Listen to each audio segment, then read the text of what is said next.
तिलक वर्मा यांनी देखील, शिवम दुबे यांनी देखील आपल्या संघाच्या धावसंख्येत महत्त्वाची भर पाडली. गोलंदाजांनीही अतिशय उत्तम योगदान दिलं.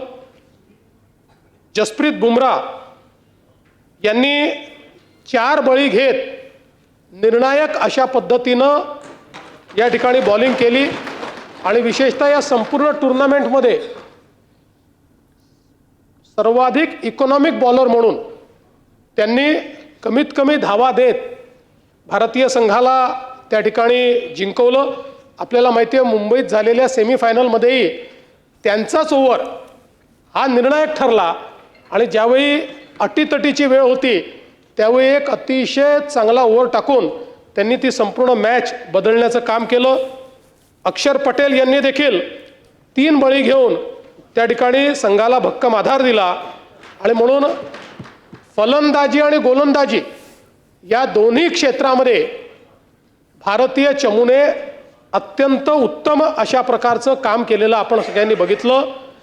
आणि या संपूर्ण टुर्नामेंटमध्ये एका मॅचचा अपवाद वगळता आपली टीम सर्व मॅचेस त्या ठिकाणी जिंकली आणि एक उत्तम कामगिरी आपल्या टीमनी केली.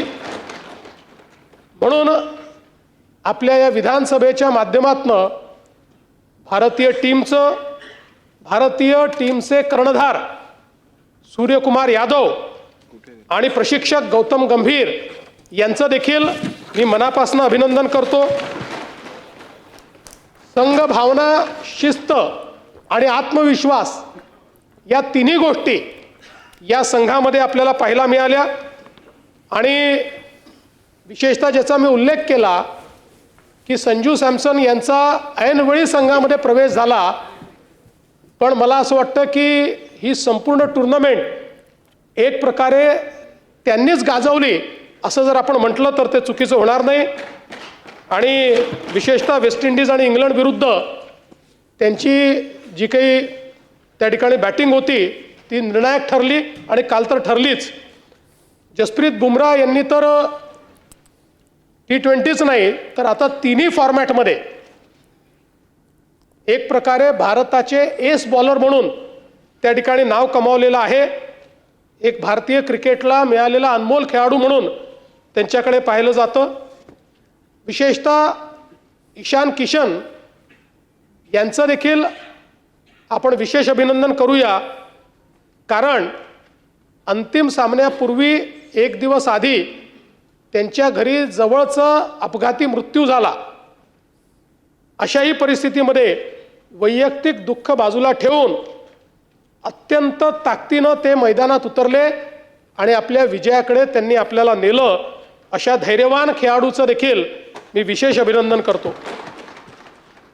आपल्याला कल्पना आहे की भारतीय क्रिकेटचा जो गौरवशाली इतिहास आहे त्याची सुरुवात 1983 साली कपिल देव यांच्या नेतृत्वाखालील आपल्या टीमने ज्यावेळी वेस्ट इंडिजला हरवून पहिल्यांदा आपण विश्व चॅम्पियन झालो लॉर्ड्सवर, तिथनं सुरुवात झाली.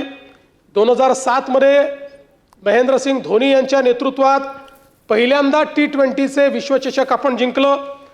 11 मध्ये एकदिवसीय विश्वचषक आपण जिंकलं आणि 2024 आणि 2026 पुन्हा T20 जिंकून आपण क्रिकेट या खेळामध्ये भारताचा डॉमिनन्स आणि भारतच या खेळाचा चॅम्पियन आहे हे आपण त्या ठिकाणी दाखवून दिलं. महाराष्ट्राला विशेष अभिमान हा आहे की कर्णधार सूर्यकुमार यादव हा आपले मुंबईचे आहेत. त्यामुळे त्या ठिकाणी शिवम दुबे देखील आपल्या मुंबईचे आहेत आणि मुंबईने अनेक महान खेळाडू आपल्या देशाच्या टीमला दिले आहेत. मुंबई आणि महाराष्ट्राचं क्रिकेटमधलं जे कॉन्ट्रीब्युशन आहे हे आपल्या सर्वांना माहिती आहे. आणि आज ही अतिशय आनंदाची गोष्ट आहे की आपल्या देशातले गावातले सामान्य खेळाडू देखील आज आंतरराष्ट्रीय स्तरावर खेळत आहेत आणि त्या ठिकाणी चॅम्पियनशिप जिंकत आहेत. आणि हे सगळ्या खेळाडूंचा जर आपण बॅकग्राऊंड बघितलं तर यातले अनेक लोक अतिशय गरीब अशा अवस्थेतनं आलेले, ज्यांचे आई वडील कुठेही मोठे नाहीत किंवा ज्यांच्याकडे पैसा नाही, असे सगळे खेळाडू आज खेळाचं नाव मोठं करतायत, आपल्या देशाचं नाव मोठं करतायत आणि एक प्रकारे करिअर ऑपॉर्च्युनिटी देखील त्या माध्यमातून मिळते आहे. आणि म्हणून ICC असेल, BCCI असेल, या सगळ्यांचं मी अतिशय मनापासून अभिनंदन करतो आणि या सभागृहाच्या वतीने हा अभिनंदनाचा प्रस्ताव पास करून त्याची एक प्रत ही आपल्या भारतीय टीमला पाठवावी अशी विनंती माननीय अध्यक्ष महोदय मी आपल्याला करतो.